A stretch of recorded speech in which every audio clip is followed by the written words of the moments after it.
They used to call this island the Paris of the East, mostly because it had beautiful buildings with large gardens and impressive stone archways. But now, it's nothing like it used to be, with all the architecture almost entirely covered in tree roots and vines. Ross Island is a small territory in the Indian Ocean. It's located east of the Indian city of Port Blair. Though initially thought of as a jail, Ross Island eventually became a luxurious resort for the local administrators. They called this island a real treat for its more privileged residents. It boasted opulent bungalows, stained glass window panels brought all the way from Italy, neatly kept gardens, tennis courts, and even swimming pools. Soon after the complex was closed in 1937, a powerful earthquake hit the island. It caused a lot of damage, making it even more uninhabitable.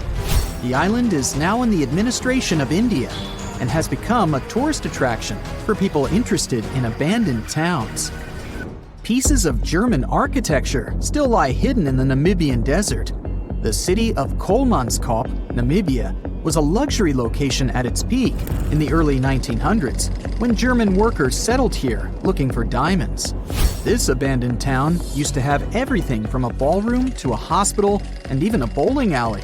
It all started to decline somewhere in the late 1910s when another diamond-packed location was found nearby. So, most of the people living here moved, leaving everything behind in search of more money. Kolmanskop has since been slowly occupied by sand dunes, while the hot temperature and low moisture help to preserve the buildings. This ghost town is also available for visitors. If it sounds interesting, you can book a tour in the nearby town of Lüderitz. Another abandoned castle dominates the view in Craco, a city in Italy.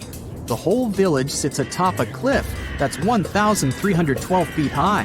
The founders liked this location since they knew it would be easy to defend themselves from unwanted guests. But the castle, built in the 1300s, soon became overwhelmed by landslides and earthquakes. Even though it has no residents anymore, the medieval city often comes alive during the various local festivals that take place here in the summer months. The locals also offer tours and tell amazing stories about the location. One of the highlights of the tour is a statue that seemingly came out of nowhere and now lies in a body of water. Hidden away in the Montana mountains, Garnet Ghost Town tells the well-known American story of the West's gold rush. The town's history goes back to the 1890s, when they found a lot of gold in the Nancy Hanks mine. During its glory days, Garnet had almost 1,000 residents. Even though it's in a relatively secluded location, it had saloons, hotels, stores, a school, and other features of a regular little town. In 1905, when most of the gold had already been taken away, most mines were left behind, so only a couple of hundred residents stayed in Garnet. The final straw came in 1912, when a fire damaged most of the town's buildings. So, by the 1940s, Garnet was completely abandoned. It soon became a hotspot for treasure hunters looking for furnishings and artifacts. That was until a preservation campaign started in the 1970s. It ended with the town being declared a historic district in 2010. To this day, Garnet is one of the best preserved ghost towns in the area. Hashima Island is another abandoned location that tells us that when people leave, nature takes over. This mysterious place was even featured in a James Bond movie because of its ghostly landscape. It used to be a well-known spot in Japan for undersea coal mines, as it was opened in 1881. In 1959, at its peak, there were over 5,000 people living here, including mine workers and their families. As soon as the mines started going dry, sometime in 1970, people started to slowly depart the island, leaving it completely abandoned in 3 months. Even though nobody lives there these days, there are a lot of tourists here that drop off to wander around the abandoned homes, swimming pools, stores, and factories. Another town that started with a mining company back in 1881 is Calico, California. People discovered the location was packed with silver, so it soon became home to over 500 silver mines and 3,000 residents. It used to feature hotels, general stores, restaurants, and a school. There was even a local newspaper printed here called the Calico print. But by 1986, the town had become empty. One of the former locals decided to buy it and began its restoration, making it a registered historical landmark. It even has a museum of the Old West available for tourists. One of the most interesting attractions that were rebuilt is the 1-mile-long Calico and Odessa Railroad. It currently goes through the steep canyons and hills, and even passes the old mines and buildings north of Calico. Approximately 1/3 of the town is original, while the rest consists of newer buildings that are replicas meant to recreate the spirit of its past. If you're a fan of cars, you might have heard of Henry Ford as the famous American industrialist who founded the Ford Motor Company in 1903. But in 1927, he began working on another one of his ambitious dreams, Fordlandia. It was supposed to be a massive rubber plantation located near the Tapajos River in Brazil, since he needed a reliable source of rubber for his car tires and hoses. His vision was to design a town complete with swimming pools, a golf course, living bungalows, and even weekly square dancing sessions for the locals. This project was unfortunate to begin with, since the local rubber trees soon got infected with leaf fungus. Even though Henry Ford invested a staggering $20 million into this potential income source, the town failed to produce the needed rubber. He had nothing left to do but to sell it to Brazil in 1945, and soon it was completely abandoned. Many of its buildings are still standing, but have been taken over by the surrounding nature. You can still see curious tourists wandering through it to this day. During its glory days, Hampi was the second largest city in the world. Looking at its ruins today, it's hard to imagine this Indian city used to be filled with temples and bazaars, and that it served as an important center of the Mauryan Empire in the 14th and 15th centuries. It was destroyed in the 16th century, but it still has beautifully preserved forts and markets. It became part of the UNESCO World Heritage in 1986, aiming to protect its buildings, such as the Lotus Mahal, a stone structure that was carved to resemble a lotus flower opening to the sun. A tourist village was constructed back in 1920 along the shore of Epecuen, a salt lake about 370 miles southwest of Buenos Aires in Argentina. It was designed to provide people with a busy city life a breath of fresh air near the restorative salt waters of the nearby lake. It was soon equipped with a railroad station and ended up having a population of more than 5,000 residents. The project was also destined to fail soon enough, as the unusual amount of rain at that time caused Lake Epecuen to swell. In 1985, the water took over the local dam, and the town was flooded. The waters were so deep that they even reached a depth of 33 feet in 1993. They only began to recede in 2009 and left behind the remaining buildings, literally encrusted in salt. No one came back to the town except for Pablo Novak, who returned here back in 2012 and was the only resident of Villa Epecuen at the time. Back in the 12th and 13th centuries, Bologna used to look like modern-day Manhattan. No one knows exactly how many towers resembling skyscrapers it used to have, but the most likely number is at least 100. The tallest of them was around the same height as Big Ben. When the towers were built, Bologna was one of the largest cities in Europe. Construction projects were massive and ambitious. Someone built cathedrals and town halls, and the richest noble families also erected towers, possibly as a symbol of status and wealth. There was no place in the city center to build grand castles, so they had to go up with the construction. They didn't actually live in those towers, but in smaller structures next to them. The towers served for defensive purposes. It took between 3 and 10 years of work to build one tower, and it was a really tedious process. Each of them had a steady foundation deep underground and a base made of big blocks of selenite stone. The rest of the tower was becoming thinner and lighter the higher it went. In the 13th century, they demolished many of the towers, and others just collapsed by themselves. Some of them were later reused as city towers, shops, or residential buildings. Now you can see only 22 towers still standing in the center of Bologna. 2 of them have become the unofficial symbol of the city, mentioned in every guidebook. Another historical surprise coming from Italy is that gladiators weren't only male. Gladiatrix were rare, but they did exist. There's evidence that several women took part in Rome's public games. In ancient texts, these women were often called ludia, or mulieres, but not ladies. Some scholars think it means that it was mostly lower-class women in the arena.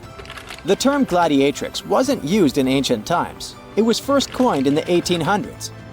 Women who chose to become gladiators seemed to do so for independence, fame, financial rewards, and probably debt remission.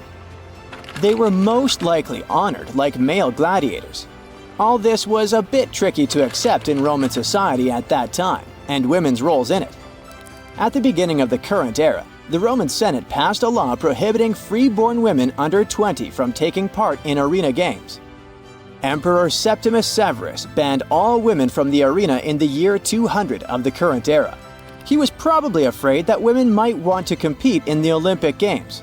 It would seriously mess up the existing social order. Pineapples were once the equivalent of designer bags and watches today, a symbol of wealth and status in Britain. You can still see them at the top of the western towers of St. Paul's Cathedral, one of the most famous landmarks of London. Explorers who came back from the Americas described pineapples with so much enthusiasm that everyone was dreaming about trying the king of fruits, as it was called. Pineapples need very high temperatures and years to mature. And despite the cold and rainy climate of England and Scotland, you could see pineapples growing in any wealthy country house garden by the end of the 18th century. They even installed special greenhouses called pineries with heating systems. A single pineapple was worth up to 80 pounds, which is about 15,000 bucks today. Of course, people would hardly eat this expensive beauty, but send it as a gift or display on a dining table until it would rot. Folks who couldn't afford to buy a pineapple would sometimes rent one to show off wealth at a party. The king of fruits became a part of various designs and tableware for the rich. Stone pineapples on gateposts and the pineapple atop the Wimbledon trophy are living memories of that time. Around 1820, there were so many pineapples imported from abroad that they started losing their luxury status. 100 million years ago, there were giant crocodiles living in the Sahara Desert. In the 1990s, paleontologists found fossilized skeletons of primitive crocodiles, including the so-called super croc. They discovered several partial skeletons from 110 million years ago. This prehistoric giant with a head as large as an adult human was about 40 feet long. That's about 2 times as tall as a giraffe. The croc thrived both in water and on land as part of a diverse ecosystem of ancient North Africa. The expeditions to the Sahara found a whole lost world of ancient crocodiles, with some species that resembled modern animals. One of them was the dog croc. With its tall legs and keen sense of smell, it moved through the surroundings, much like a dog. Another fascinating find was the duck croc, a 3-foot-long crocodile with duck-billed platypus-like features. It was adapted for life on land rather than water. And then there was also the rat croc, a small 2-foot-long crocodile. This species had front teeth, perfect for digging up insects. These prehistoric creatures were more agile, active, and probably more intelligent than today's crocs, who are passive hunters. If noise-canceling headphones had been invented in the 19th century, they would have come in really handy. On the 27th of August 1883, the island of Krakatoa in Indonesia experienced a catastrophic eruption. It produced what is believed to be the loudest sound ever recorded.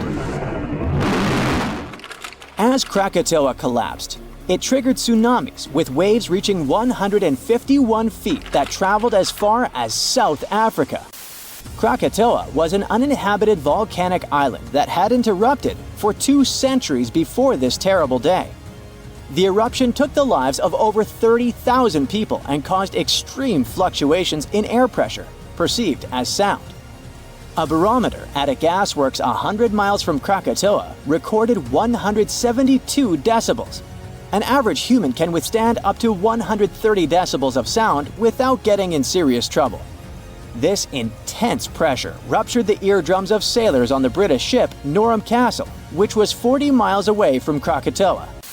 The sound wave from it circled the globe, and people could still hear it even 3,000 miles away where it resembled cannon fire. The late 1800s were a golden era for grand mustaches. But there was one problem. You couldn't enjoy a cup of tea with this kind of facial hairstyle. The heat from the tea would melt mustache wax and make the ends droop. Fine gentlemen had to struggle because of it until the invention of the mustache cup. Harvey Adams, a British potter, likely invented the mustache cup in the 1870s. He patented a butterfly-shaped ledge inside the cup with a hole to sip through. Thanks to it, the mustache didn't get wet.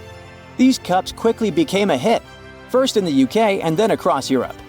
In the United States, they were sold at stores like Sears and Marshall Field's, now part of Macy's. Mustache cups came in various shapes and sizes. Some, like farmers' cups, could hold up to a pint of tea. Others were smaller porcelain pieces shaped like conch shells or decorated with the owner's name. They often came with matching saucers. Lord Byron, one of the greatest British poets, kept numerous dogs and cats and a whole bunch of exotic animals. There was a monkey, a crocodile, a fox, peacocks, a bear, and several badgers. When Byron attended Trinity College, Cambridge, college rules prohibited keeping dogs on the grounds. He got really angry and decided to go around the rules. Byron brought a tame bear as his pet. The college authorities argued with him, but since the statutes did not specifically mention bears, they had no legal grounds to remove either the bear or its owner. Byron walked the bear on a chain, talked to it, and even considered applying for the bear to become a student at the college. We still don't know how and where Byron got the bear, but when he left Cambridge, he took the bear with him to his estate in London. This is Alex. He's a regular, normal guy, working a 9-to-5 job. He doesn't make an impressive 6 figures a year, and he could only afford a used Honda, even though he's always been dreaming about something more extravagant. And this is Henry, but it's more correct to pronounce his name as Henri, since he's French.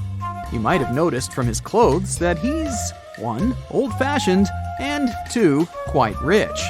Yep, you're looking at Henry II of France, a medieval monarch straight from the 16th century who could afford anything he wanted back then. And he's not old-fashioned. He actually looks pretty edgy for his time. Sure, Alex and Henry never met, and will never meet each other. After all, they're from different time periods, and their statuses are pretty different too. But what if I tell you that Alex leads a way more luxurious life than Henry II of France? This one may not sound too convincing, but any of you who's watching this video leads a more luxurious life than a medieval king. Let's dive in. Royal carriages seem romantic and all, but no matter how advanced a carriage was in medieval times, it will never be a decent rival even for the rustiest and most decaying car of today. I'm not speaking about AC, car audio systems, and other fancy features. It's more about the quality of the roads and the overall comfort. Modern suspension works wonders, and even though there's evidence many carriages back then did have suspension systems, they still can't be compared to what we have today. Next on the list is pretty obvious: medicine. Yeah, insurance today costs a pretty penny, and sometimes it's cheaper to extract a tooth than to cure it. But at least you won't be treated with the help of herbal cures. These can be good indeed, though sometimes we need something more advanced. I mean, a headache is more likely to go away with the help of a pill we have in our emergency kits at home than with the help of sweet-smelling herbs. In medieval times, curers used rose, lavender, sage, and hay to help someone with headaches. And should something more serious happen to anyone today, they'll see someone with an actual degree, not a magician. Yeah, that was pretty common in medieval times. Okay, enough about the sad things.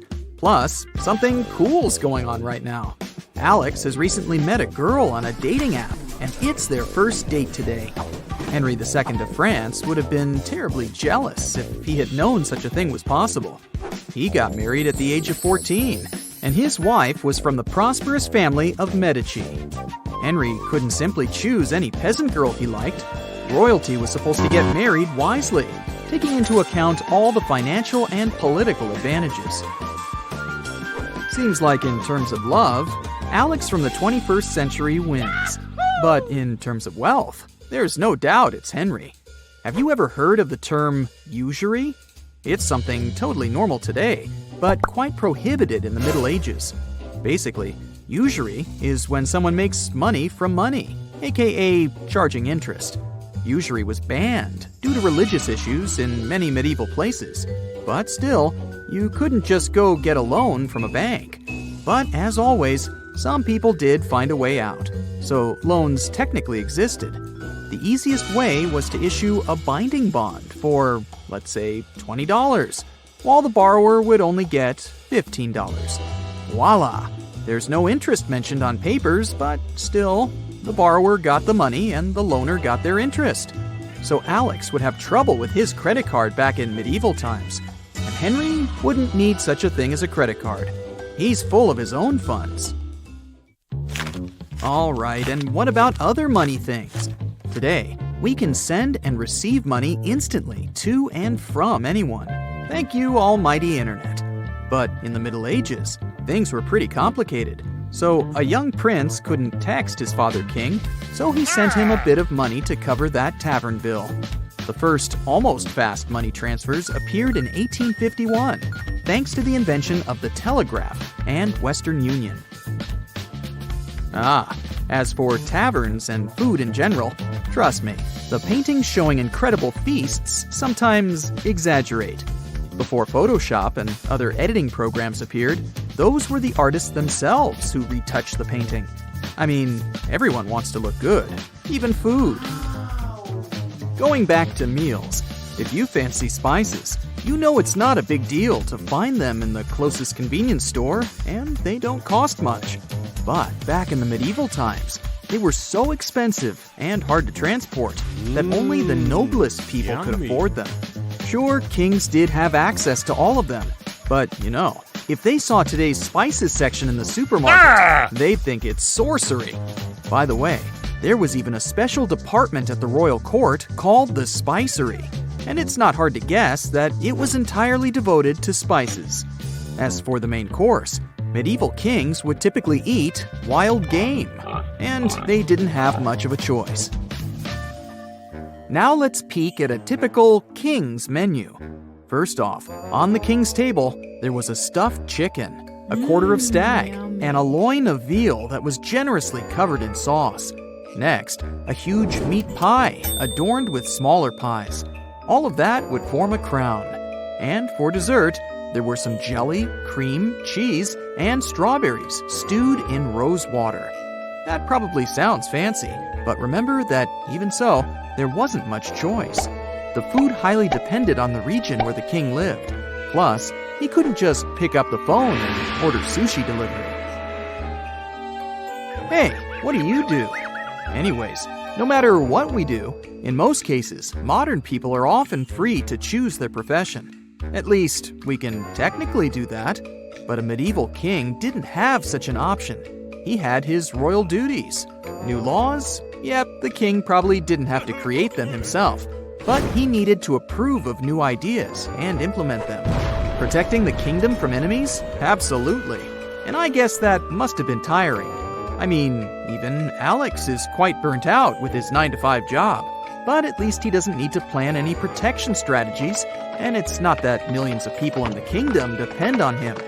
And don't forget that the king is the person who would have negotiations with foreign ambassadors, settle down new relationships, and sometimes even stop those relationships. Sounds like a lot of responsibilities. But even if all these points didn't convince you that you're way more luxurious than a medieval king, and you still want to be one, these are some pieces of advice for you on how to be a good king, just in case scientists finally invent a time machine. Number 1. Be dominant. A real king should know how to show strength and power. Nobody cares what personality you have. You need to show how potent you are, or at least fake it. Number 2. Be protective. There are a bunch of people in your kingdom looking for your help. They probably want to have an audience with you, and you gotta be caring, helpful, and generous. Generosity is a trait of a real king. At some point, it will probably seem to you that you're a kind of therapist, but having audiences is a royal duty. Number 3. Be wise while choosing people around you. Royal duties are hard, and one can hardly carry them out all on their own. So you'll need people to delegate your duties to. Like, you can't control that all the taxes were collected and all the disputes are fairly resolved. But beware, not all trustworthy agents are that trustworthy.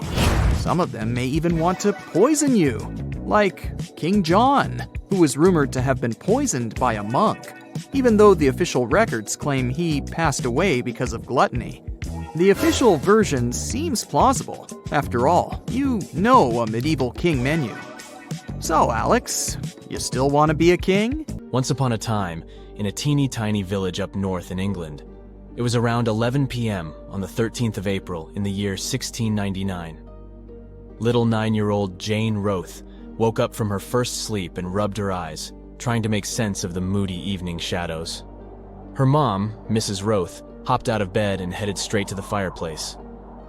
Just then, out of nowhere, 2 dudes popped up by the window and hollered at her to get ready for an adventure. According to Jane's later testimony in court, it seemed like her mom was expecting these mysterious visitors. She willingly went with them, but not before whispering to Jane, "Stay put, kiddo. I'll be back in the morning." Maybe her mom had some secret night mission, or maybe she was in some kind of trouble and knew leaving the house was risky business. Either way, Jane's mom never kept her promise. She never returned home. That night, something awful happened. Mrs. Roth was attacked and passed away. The crime was never solved. Fast forward almost 300 years to the early 1990s. A history enthusiast, Roger Eckerk, strolled into the public record office in London. Among the ancient vellum papers and manuscripts, Eckerk stumbled upon Jane's testimony. But there was something fishy about it that caught his attention. Originally, Eckerk was researching a book about the history of nighttime. He was knee-deep in records spanning from the Middle Ages to the Industrial Revolution. He dreaded writing the sleep chapter, thinking it would be as boring as watching paint dry. I mean, sleep is just a necessary part of life, right? He was skeptical that he'd find anything interesting. But as he dove into Jane's criminal deposition, 2 words jumped out at him. First sleep. These words held a hint of something tantalizingly peculiar about life in the 17th century that Eckerk had never come across before. Now here's where things get interesting. If there's a first sleep, that means there's got to be a second sleep too? Like splitting the night into 2 halves? Is this some quirky family thing, or is there more to it? Well, Eckerk went on a wild goose chase through the archives for months, and guess what? He found loads of references to this mysterious double sleeping phenomenon, or as he later dubbed it, biphasic sleep. Alright, let's time travel to see how people caught their Z's. Picture this. It's around 9 to 11 in the evening.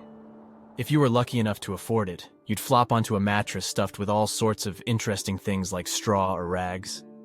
Fancy folks might even have feathers in there. But hey, if you were at the bottom of the social ladder, you'd have to make do with heather or even the bare earth floor. Yikes. Most people slept together in one big slumber party.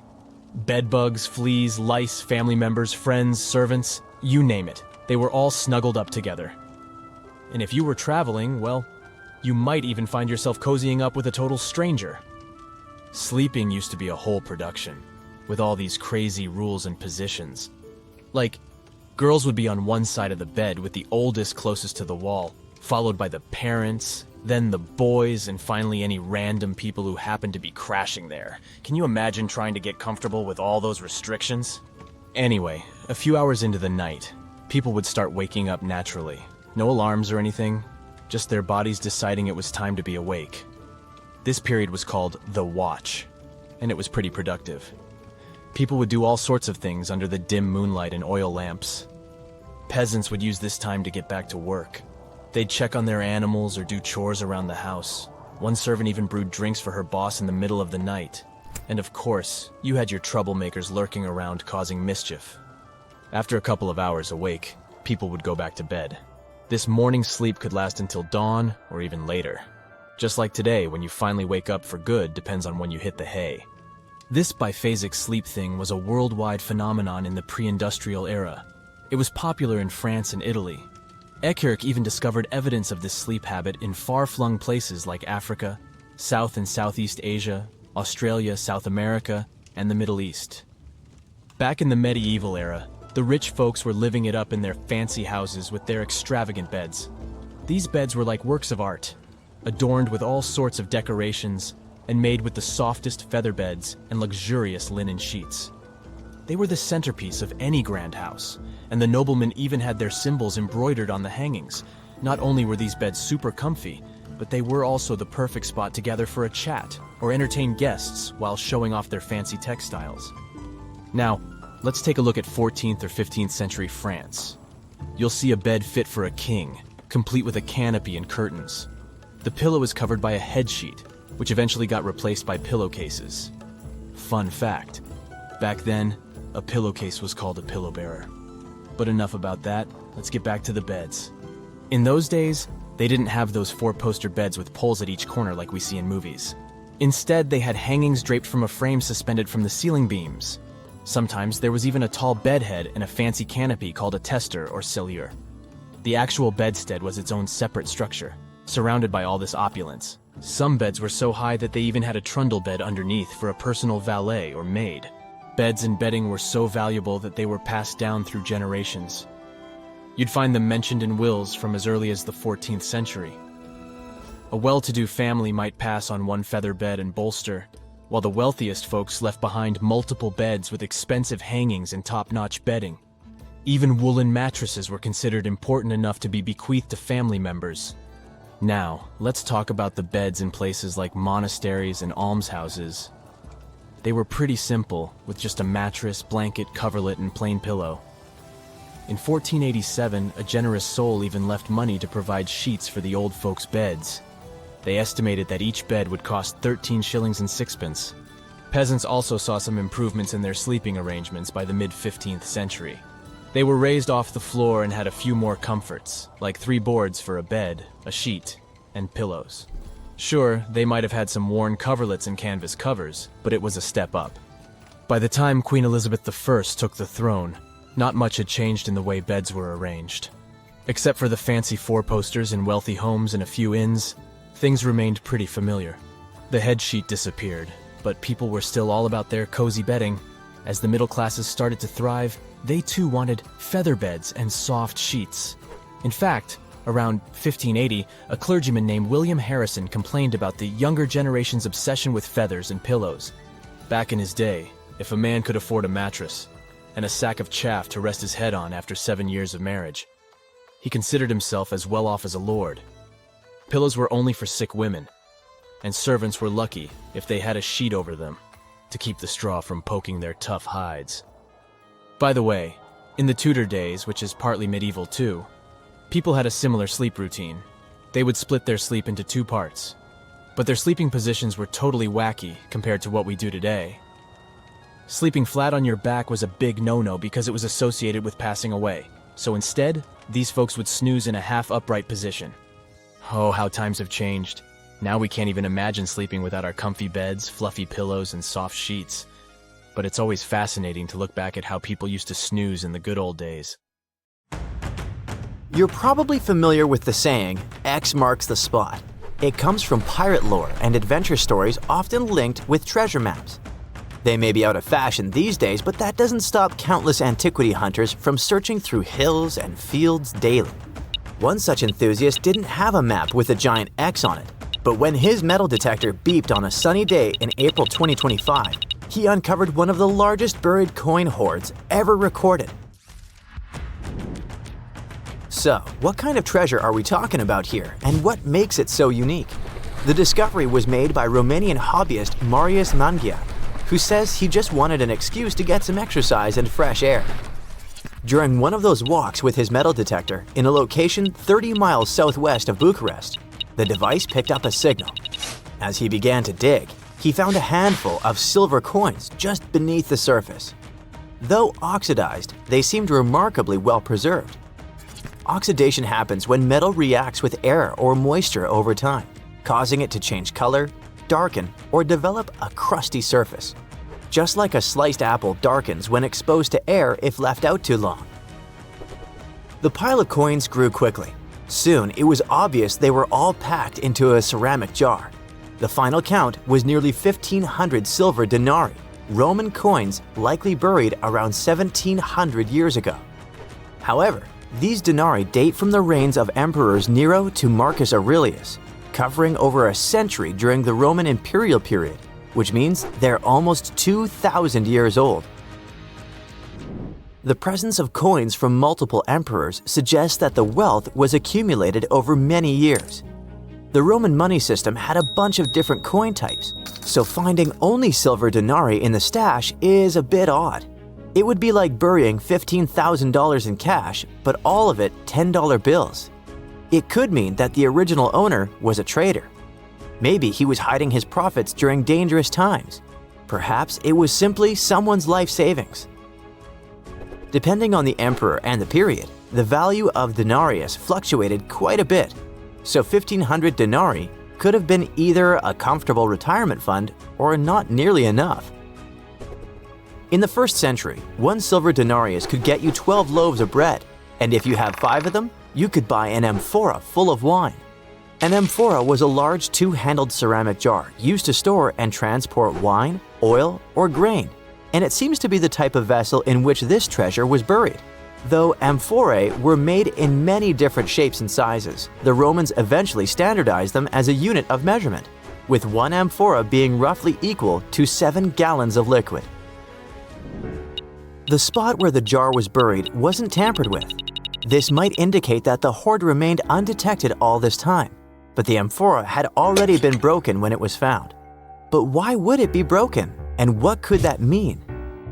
While the exact cause of the breakage has not been explained yet, archaeologists say it may have been broken on purpose as part of a protective ritual before burial. In some ancient cultures, ritual vessels were deliberately damaged as a symbolic act. Maybe it means the jar had done its job, either as an offering to the gods or to keep someone from stealing it. You can have my silver, but I'm not giving you my precious jar. However, such rituals were not common in Roman culture, so it's a mystery for now. Perhaps it broke because the jar contained silver while being exposed to 2 millennia of soil pressure, freeze-thaw cycles, root growth, or a blind mole rat trying to find its way around. Although the amphora and its silver are now being preserved and examined by experts, their discoverer almost ended up unrewarded. After finding the hoard, he had to notify the police so they could secure the site. However, he was under pressure because in Romania, you have 72 hours to report any significant historical find. Unfortunately for Mr. Mangiac, he ran into a problem since it was a holiday and the offices he needed to contact were closed. He spent the following 2 days meticulously photographing every single coin before finally being able to present his findings to the authorities. While the exact amount of prize Mr. Mangiac might receive isn't publicly known, Romanian law typically awards 45% of a discovery's appraised value to the finder. Not a bad outcome for what started as a casual walk with a metal detector. Meanwhile, the site itself had been declared an archaeological zone, and any future digging will be done under expert supervision, which means that this story might have a follow-up one day. But for now, let's focus on what makes metal detectors beep and see if there are more hidden troves to be found around the world. Today, most hobby-grade detectors rely on something called VLF technology, where VLF stands for very low frequency. When you sweep the detector over the ground, its coil sends out an invisible magnetic field. If something metallic is within that field, for example a nail, a discarded wedding ring, or ancient Roman silver, It bounces back a signal. The device picks that up and beeps to let you know something's there. The stronger the signal, the closer or bigger the object probably is. Basically, it's using electromagnetic induction to make buried metal respond, like calling into a cave and listening for the echo coming back at you. Fun fact, bats use a similar principle to detect what's in their environment, but with sound. It's called echolocation. If you yell in a cave and disturb a bat, it might send out high-pitched clicks that bounce off objects and return as echoes, helping them pinpoint everything around them. Doesn't matter if it's a tiny insect or a pesky human in complete darkness. Metal detectors use magnetic waves. Bats use squeaks and echoes. Now, if all this got you curious about grabbing a detector yourself, what are some major locations to consider? Mr. Mangiak simply went for a walk, but for many, it's a rewarding hobby that helps history and also pays off well. And not just in Romania, but all over the world.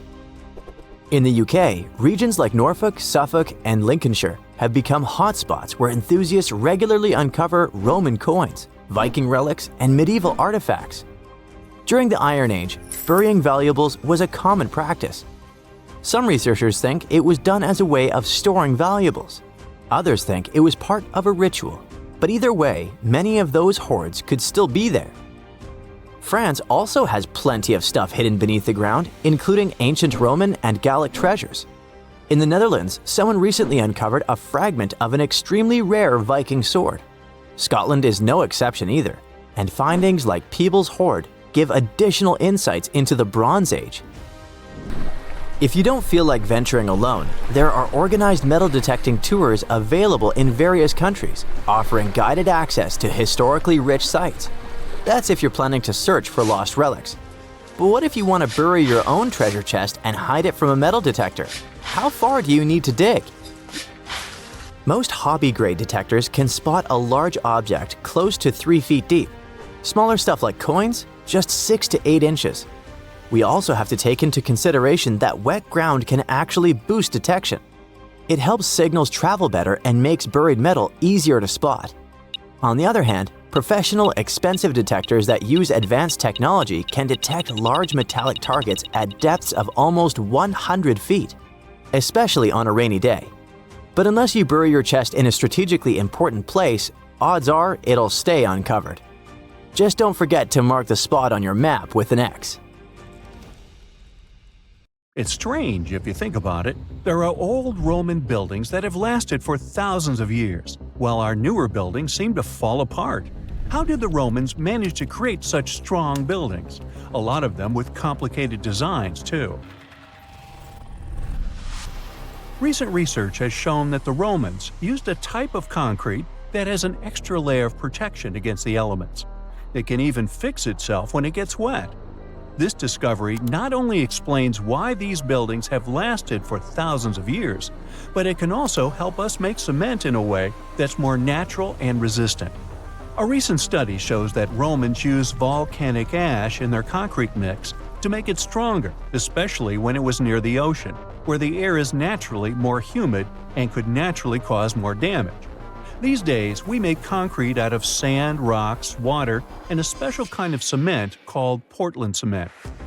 This cement itself is made by cooking limestone, clay, and other substances in very hot ovens that reach over 1400 degrees Fahrenheit.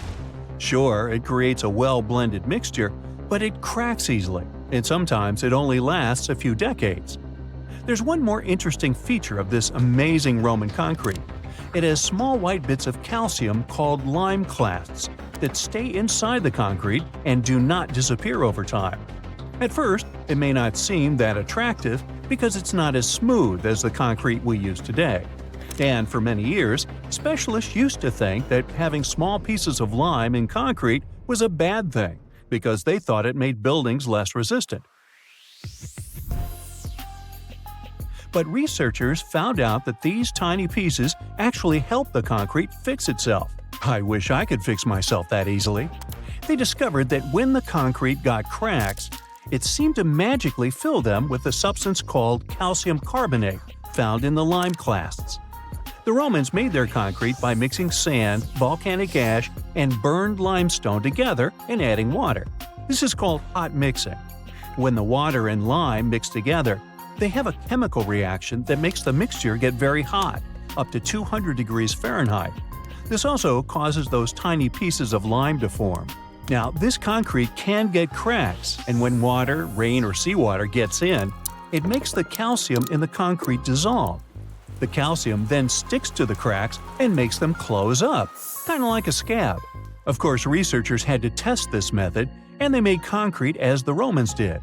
Shortly after, they cracked it here and there. They placed the cracked concrete under water, and after 1 to 3 weeks, the cracks were gone. Safe to say, this didn't happen with concrete made using modern methods. Now, the Romans didn't know the science behind making their concrete strong, but they found a good recipe by trying different things over a long time period. Ancient records show that they used this recipe to build strong structures, especially for ships, and continued to use it once they found it was successful. Now, not all Roman buildings made it to the 21st century in perfect condition. The Colosseum, for instance, one of the most famous Roman constructions in the world, used to be nearly twice as large as it is today. It sustained a lot of damage throughout the ages, reaching the form we've come to know today. Let's not forget, it's a pretty old building to begin with. Its construction started in the year 70 under Roman ruler Vespasian, who later started making motor scooters named after him. You know, Vespa? Nah, I made that up.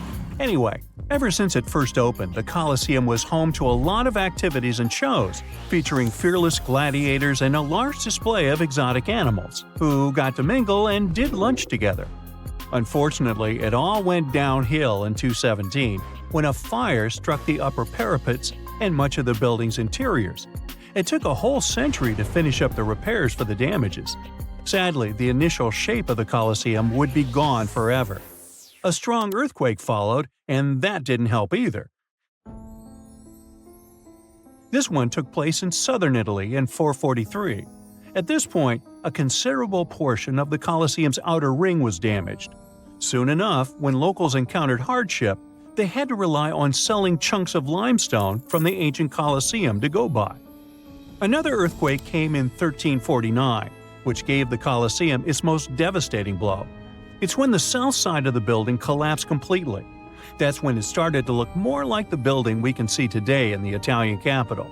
It's not all bad, though. Some pieces of stone that were shaken off the Colosseum were used to rebuild other famous landmarks in Rome. So, if we think about it, the missing part of the Colosseum isn't missing at all. It's just been recycled all around the city.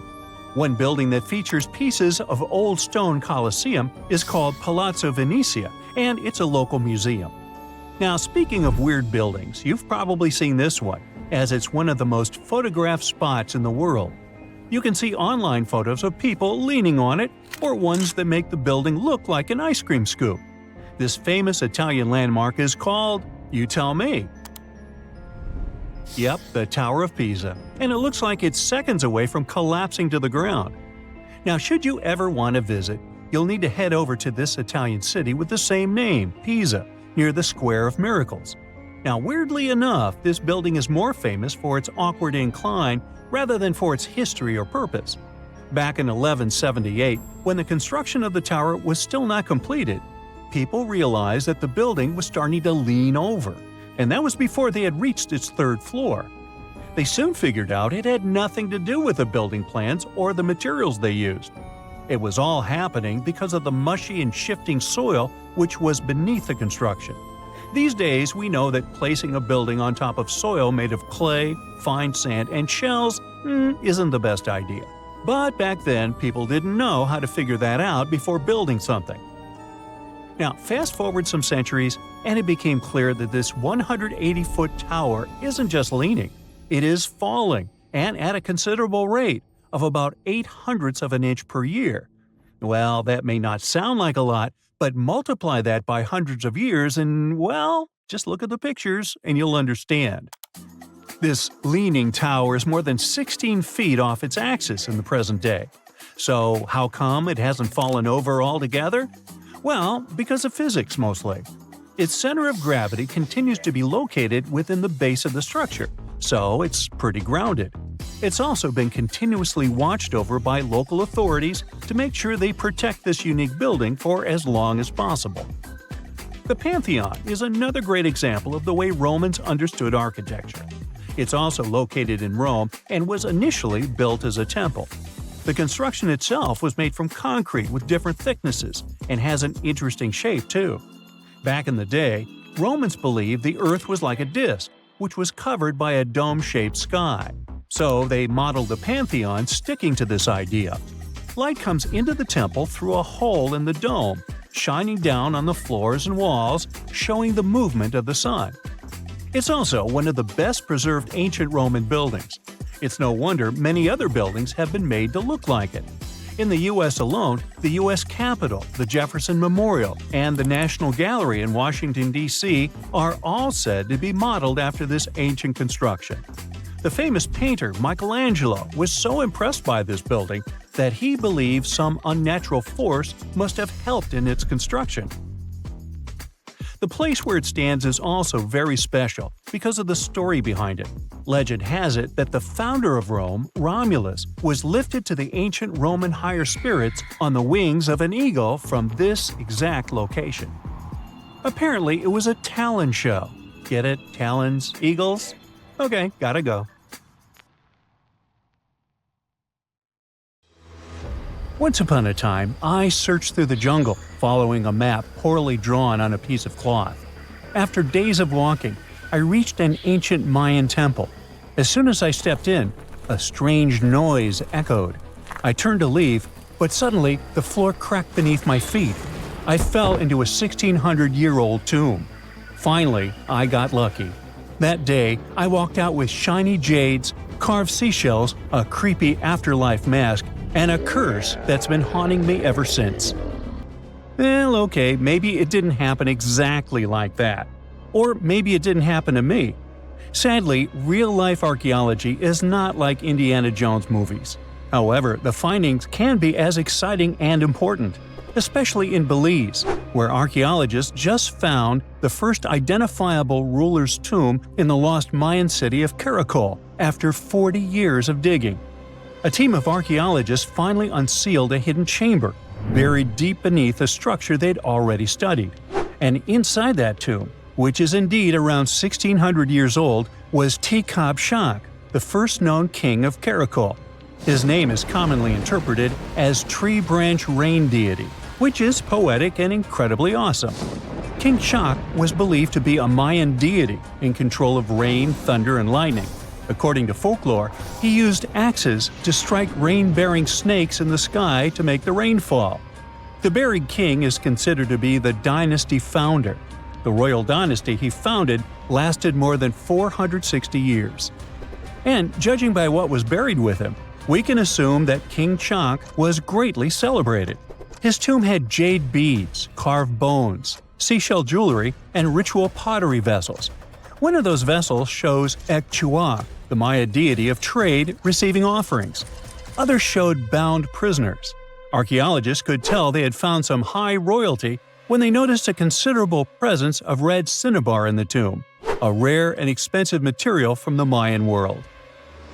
Then there's a jade mosaic mask, pieced together like a puzzle to cover the king's face in brilliant green. Jade wasn't used just because it was shiny. It was sacred and symbolically associated with life and demise.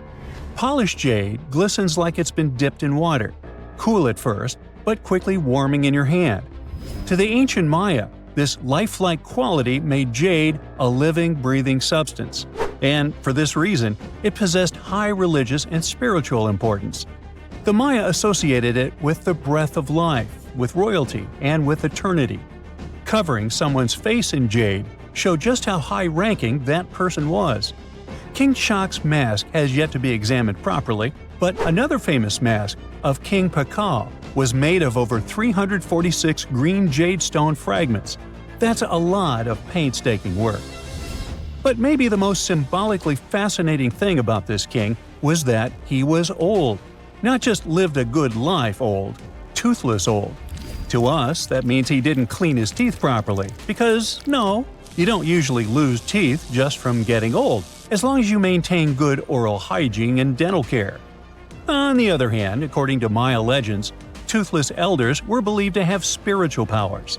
Rulers and shamans mediated between realms, and aged or underworld deities were often shown as toothless in art. Now, speaking of realms, Mayan cosmology divided the universe into 3 layers. The upper world was where the deities lived. The middle world was where humans lived. It was carried on the back of a giant turtle or caiman, and surrounded by a primordial sea. Beneath it was the underworld, known as Xibalba, a dark and complex realm of spirits and ancestors. And certain people, especially rulers, shamans, and elders, were believed to move between these worlds. This king was a ruler, had a deity-like name, and was a toothless elder. Boy, his power level must have been off the charts. But that's not all. Here's the eerie part. The tomb was buried beneath another tomb, which was discovered all the way back in 1993. Archaeologists were investigating a different burial when they realized there was another chamber hidden beneath it, an interesting hiding place. Remarkably, it worked. For more than 1,600 years, no one found him. This makes Tekhab Shak's tomb the first ever discovered at Craco that can be definitely linked to a known ruler, thanks to hieroglyphs, burial context, and artifacts. Now, if you're not a geography or history buff, you've probably never heard of Caracal. Today, it's a remote ruin deep in the jungles of western Belize. But around 16 centuries ago, Caracal was one of the largest and most powerful cities in the entire Maya world. At its peak, it covered over 77 square miles, which, for reference, is larger than modern-day Belize City. Its population was around 100,000 people. That's more than most cities in Europe had at that time. And it wasn't just big, it was advanced. Caracal had pyramids, ball courts, palaces, reservoirs, and a very complex road system. Stuff like limestone superhighways stretching miles through the jungle. Past excavations also turned up arrowheads, drills, spindle whorls, figurines, and everyday tools. King Shak's tomb was one of the 3 major tombs found in the northeast Acropolis. That's near Kana, the central archaeological complex at Caracal, and one of the tallest human-made buildings in all of Belize, even today. It reaches an imposing 141 feet high and contains multiple levels of elite residences and temples. But even with that size, finding tombs isn't easy at all. Most have already been looted. We don't know what else can be hidden there, and in some places, it's too risky to dig up without causing damage. That's why it took researchers decades to finally find something untouched. However, they were able to report over 850 burials and 175 tombs at Caracal over their 4-decade-long project. One of the earliest tombs, dating to around 350 CE, was a cremation burial containing ritual artifacts such as obsidian blades, atlatl spear points, and ceramic styles associated with central Mexico. So, if you're an archaeologist, this city seems to be an old historical gold mine. And old historical gold mines often come with warnings. For one thing, it's keep out, the ceiling might fall on you. Besides, even though scientists are excited about this discovery, if the king can really walk between realms, he's probably annoyed by all this. So what happens now that the king's eternal rest has been disturbed? Well, by opening and stepping into the tomb of Tekhab Shak, archaeologists basically stepped into a sealed sacred place. Maya tombs weren't just holes in the ground with a fancy coffin. They were sealed like cosmic vaults, locked up with stone, soil, and sometimes elaborate closing rituals. The goal was to mark the end of their use and protect what was inside. Archaeology at Caracal and other Maya cities shows this in action. Thick ceiling layers, termination offerings, and carefully placed debris, all saying, "This place is done, keep out." Today's archaeologists still treat them that way, working under Belizean laws and cultural protocols, making sure they explore with respect for what these spaces meant to the people who built them. However, it's eerie to think about mythology and whether King Shak is going to haunt the archaeologists. I guess we'll see. They shouldn't be afraid because he's old and has no teeth. Maybe he will annoy them with rain. He's named after a rain deity, after all, and we still don't know about his true power level. The Mayans were a fascinating civilization, and their structures are still among the most mysterious ones you can find. Despite being isolated from the known world, they also built pyramids without cranes, mapped stars without telescopes, and knew how to bury a king. Caracal is full of secrets. A hidden tomb under another tomb, a toothless king with a scary-looking mask and a deity's name. Almost unbelievable. And, amazingly, there is still stuff being found. So maybe it's not too late for me after all. But first, let's see the aftermath of this curse, huh? Deep inside the heart of the Amazon rainforest lies a cave so massive it defies logic. Stretching for 2,000 feet, this tunnel is so big a human could easily walk around inside of it. Its walls are etched with deep, mysterious claw marks. But this is just one of many. If you travel to the south of Brazil, you'll stumble upon over 1,500 similar caves, ranging from modest tiny burrows to massive passageways. These are not your average spooky, bat-filled caverns. They're what researchers call paleo burrows, also known as ancient underground structures dug by creatures so colossal they make modern elephants look small. Whatever creature dug those tunnels displaced 800 elephants worth of dirt. I know, it still looks like a normal cave, but experts noticed this one was special because the walls were too neat and rounded, and the floor was too smooth. Besides, no water or erosion leaves such signs of serious digging power. These Brazilian caves are the largest geological records of animal activity on the planet. It's like stumbling into a prehistoric house made by creatures the size of cars. To unlock this mystery, researchers analyzed the scratch marks on the walls and realized they had probably been made by giant ground sloths, a species called valgipes, which could weigh nearly 9,000 pounds and eat your average annual menu in about 3 days. Despite being huge, these animals were not earthbenders. They had to work in groups if they wanted to dig such long tunnels. This is why scientists believe many sloths shared the same tunnel and dug it together. Even some giant armadillos may have helped with the digging. After all, they were ridiculously skilled excavators and lived there too. Okay, but why would a giant sloth or armadillo need a 2,000-foot-long underground lair? Great question. And the truth is, scientists aren't totally sure. It doesn't make sense for them to dig tunnels this massive just to escape predators, especially since the tunnels were big enough for a saber-toothed tiger to crawl in, for example. So, unless they installed prehistoric security systems, this theory has holes. Haha, pun intended. The best bet is probably climate.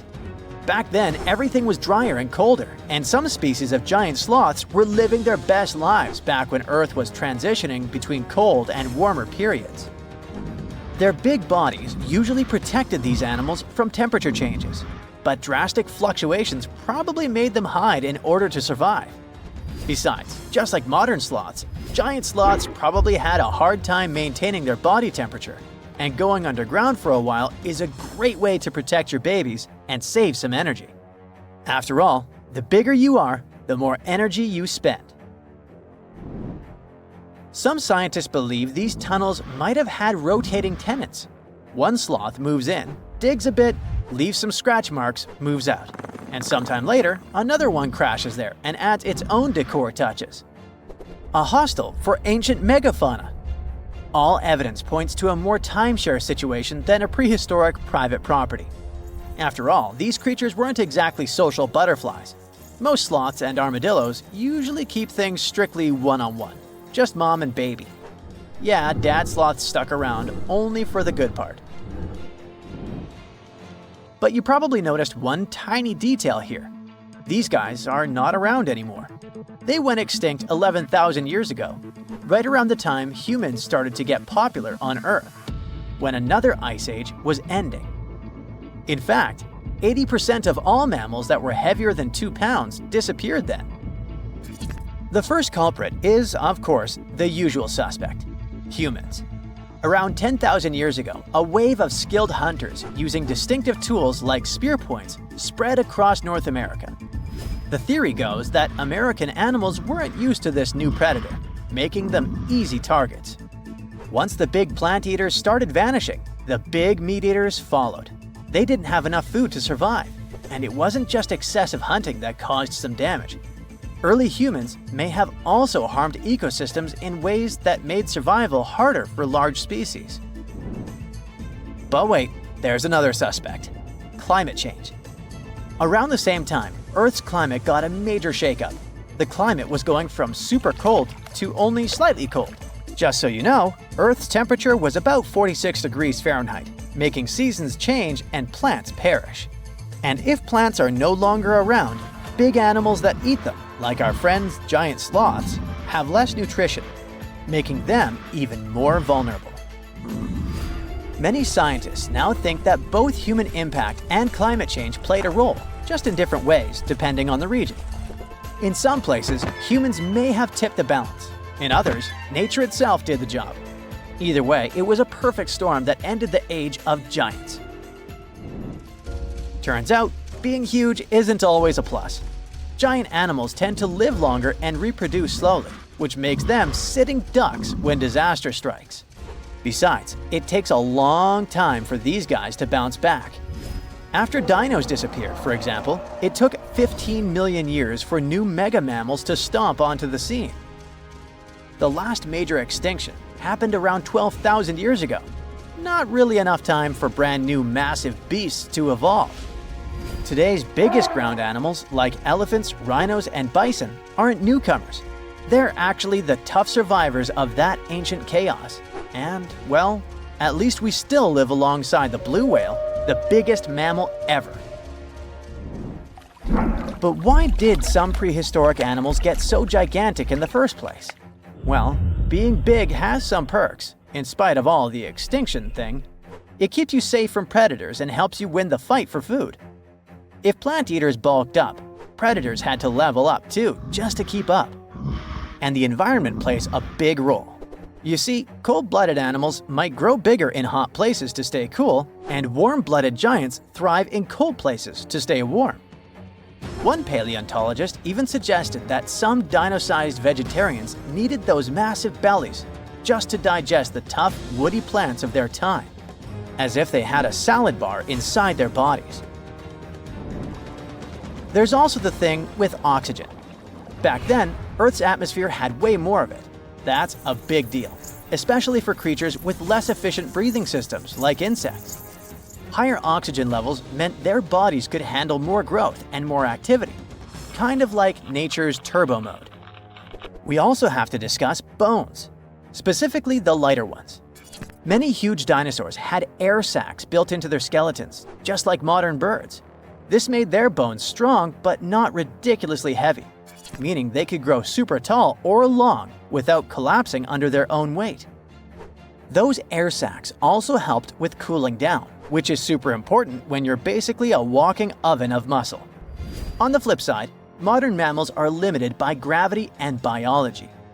Bigger bodies need stronger hearts, lungs, and blood pressure just to keep functioning, and land doesn't offer much support. This also explains why whales got even bigger than dinosaurs. The ocean acts like a natural support system, which pretty much means that buoyancy helps hold up all that mass. So blue whales can hit a jaw-dropping 330,000 pounds without turning into pancakes. On land, that kind of size would be a serious health hazard. So ancient giants weren't just freaks of nature. They were the result of the right mix of air, food, physics, and environment working together in just the right way. The whole extinction event surely is a bummer for giant sloths that worked as gigantic engineers of nature, but it surely prevented us from sharing the planet with insects the size of crows, like some types of griffinflies or millipedes reaching almost 6 feet in length. Yikes! Now, if you'll excuse me, I'm going to appreciate modern sloths, Slow, small, and thankfully incapable of terraforming the landscape and giving me insect-related panic attacks. Over the years, archaeologists have uncovered all kinds of stuff on runestones. Curses, poems, protective magic spells, and even inheritance disputes. However, a newly uncovered ancient Norse artifact known as Svingerud stone has just one word on it. Sounds boring, right? Well, think again, because this might just be the oldest runestone ever discovered. Almost 2,000 years old. But that's not all. Excavations are still ongoing, and depending on what follows next, it could unravel secrets and the true meaning behind the mysterious magical runes. So let's explore and see just how much known history you can rewrite with only one engraved word on a stone. A long time ago, during the first few centuries of the Common Era, Scandinavians and Romans crossed paths. They traded goodies like glass and silver. And eventually, Roman customs and even written culture ended up north.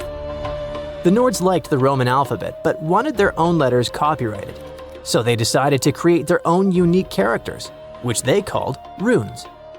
Almost 20 centuries later, in 2021, archaeologists were excavating an Iron Age burial site near the village of Svingerud in eastern Norway. Among the cremation graves, they uncovered a reddish sandstone slab that would become a centerpiece in a major Norwegian archaeological discovery. It's the size of a coffee table, measuring just over 12 inches across. The stone was found buried with burned bones and charcoal, part of an early cremation grave. The stone had runes engraved into it, looking rough and shallow, like they were scratched with the tip of a knife or something needle-like. Runestones are not unusual. Archaeologists are used to uncovering runic inscriptions, especially in this region. However, tests show that both the burial site and the carving on the stone likely date back to somewhere between the 1st and 3rd centuries. That places it deep in pre-Viking history, centuries before the Viking Age officially began around 800 CE. That makes it one of the oldest reliably dated examples of early writing in Scandinavia. When you look at these carvings, they either look like magical symbols made to call on Nordic deities to help you, or like random scratches made by an angry man hitting a stone with something sharp. But these are real letters, crude but intentional. It's an ancient writing system used by Germanic tribes across Northern Europe. They were engraved into wood, bone, or stone. Their shapes are straight, angular lines because curves were tough to carve with the tools they had back then. When they met with the Roman Empire, rather than just borrowing Latin letters, the Germanic tribes took the idea of writing and carved out their own version. The original alphabet was called Elder Futhark. It had 24 letters. We can find them on artifacts dating from around the 2nd to the 8th century CE. Its name comes from its first 6 letters: F, U, Th, A, R, and K. Each rune probably had a name that matched the sound it made. For example, the rune that sounds like A was called Anzus. However, nobody from back then left us a memo explaining the names. In fact, the knowledge of how to read them was forgotten until 1865, when Norwegian linguist Sophus Bugge deciphered them by comparing clues. He examined later rune alphabets and ancient poems that referenced the runes, like a detective sketching a suspect from scattered witness clues. For many runes, especially the oldest ones in the Elder Futhark, the meaning is still open to interpretation. They weren't common knowledge, which is reflected by the fact that only some 350 surviving inscriptions remain. This changed eventually when the Scandinavian language evolved from Proto-Norse into Old Norse, spoken by mighty Vikings. The Elder Futhark was reduced from 24 to 16 runes to reflect the changes in the language, thus becoming the Younger Futhark, which was far better spread. Runes weren't really used to write books or keep daily records. Instead, you'd find them carved on gravestones, weapons, and various tools. It's believed that people used runes to show ownership, honor loved ones who had passed away, leave short messages, or sometimes for protection or magic. In the early days, some runes probably had special spiritual or ritual meanings too. One interesting fact about runestones specifically is that they were often used for self-promotion or boasting, like an ancient social media status or a tweet posted on a wall, or better said, a stone. One such example of a runestone from the 11th century where a man named Vigmund had it carved for himself, calling himself the cleverest of men. He even added that he was a ship captain, and yes, he made sure everyone knew that while he was alive. In the Old Norse poem Havamal, Odin says he hung on the world tree for 9 nights, pierced by a spear, to gain knowledge of the runes. This goes to show just how powerful and mystical those symbols were perceived to be. It's fitting that the word rune comes from a Proto-Germanic word which can be translated as secret or whisper. There's a common saying about power being in words, and for the old Germanic tribes, that power felt like actual magic. It's also why it's important to know when this magic came to be. And the Svingerud runestone tells us that.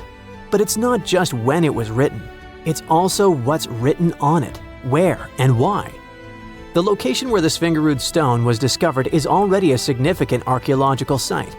It's famous for its incredible discoveries, including the remarkable Jormunbu helmet, the only Viking helmet ever found in Norway. The stone was placed in a cremation pit, alongside the remains of an adult and a few personal items. Thanks to charcoal and bone samples, researchers can figure out how old the runestone is by using a method called radiocarbon dating. The Svingerud stone isn't the first ancient Norse artifact with runes that archaeologists have discovered, not even close. People carved runes into all sorts of everyday objects like combs, jewelry, and knives long ago. Some of those might even be just as old. Other finds have runes, but they're often broken, loose, or don't have clear dating. However, with radiocarbon dating, scientists have confirmed that the Svingerud stone is really the oldest runestone ever found. The writing on it suggests that it was part of a ritual and might have even been a message to the deceased. The inscription isn't long. It's just one word, Idiburg. No one knows exactly what it means. The clearest part says Idibera, and most researchers agree it's probably a name. Maybe Idibera in a genitive form, meaning of Idibera or belonging to Idibera. So this could be the name of the person buried there or someone being honored. There's a decent chance it's a female name, possibly making this the earliest known female rune inscriber in history. But researchers now believe that the Svingerud runestone is a part of a bigger monument. They found more than a dozen sandstone pieces scattered across several graves at the site, and when they assembled them in the lab, they fit together like a puzzle. This suggests they all came from one single upright stone. The main piece with the inscription was found in one grave, but other similar pieces were buried in nearby cremation pits. Archaeologists think it was broken and reused in a ritual, maybe to connect different people or generations who had been buried there. Instead of just marking one grave, it might have first been a memorial and was later put back into the other graves as a symbolic act. Some even speculate that the runes might have been carved by different hands throughout various time periods. The Svingerud stone might be small, but as the oldest runestone ever found with a secure archaeological context, it could be the key to how writing first took root in Northern Europe. This Norwegian archaeological discovery proves that runes were already tied to ritual, memory, and maybe even women. And if it's just a fragment of a larger monument, we've only seen part of the picture. Ancient Norse artifacts like this reshape what we know about pre-Viking history. And with luck, more runestones will follow, maybe even from another female rune inscriber.